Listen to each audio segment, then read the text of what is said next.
हरे कृष्णा। राधे राधे आप सभी को। आज हम एकादशी की बात करते हैं जो कि पौष शुक्ला पुत्रदा एकादशी है। इस एकादशी का व्रत 31 दिसंबर 2025 दिन बुधवार को रख रहे हैं। आइए चलिए इस एकादशी के व्रत की कथा शुरू करते हैं।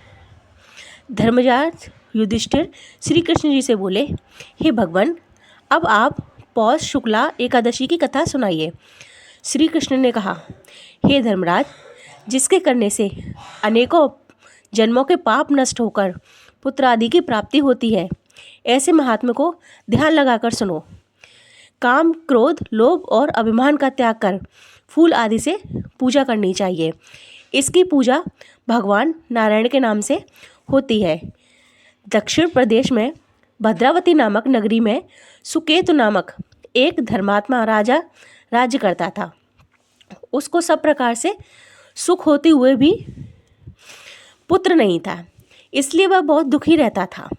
पुत्र प्राप्ति के लिए जप, तप, यज्ञ और दान आदि करने पर भी जब पुत्र प्राप्ति नहीं हुई तो वह दुखी होकर राजपाट छोड़कर जंगल में चला गया।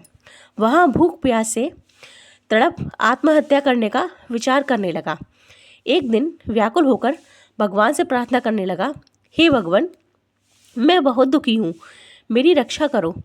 इतनी कथा को कहकर श्री कृष्ण जी बोले, हे युधिष्ठिर, इस प्रकार भक्त की सच्चे दिल की प्रार्थना सुनकर मुझे उस पर दया आ गई और मैंने उसके समस्त पाप क्षमा कर दिए तथा उसे एक आश्रम दिखलाई पड़ा। वहाँ बहुत से ऋषि तपस्या कर रहे थे। राजा ने उन सबको प्रणाम किया। तब ऋषियों ने आशीर्वाद दिया कि हे राजन, तुम्हारी जो मनोकामनाएं हैं वो सब भगवान की कृपा से पूरी होवे। हे धर्मराज, मुनियों के आशीर्वाद देने पर राजा ने निवेदन किया, हे मुनीश्वरों, यदि आप मुझ पर प्रसन्न हैं तो कृपा कर कर ऐसा कर दीजिए कि मुझे एक वर दीजिए जिससे मुझे श्रेष्ठ पुत्र प्राप्त हो सके। राजा की इच्छा जानकर ऋषियों ने कहा कि हे राजन, तुम विधि से पुत्रदा एकादशी का व्रत करना जिससे तुम्हें पुत्र प्राप्त होगा।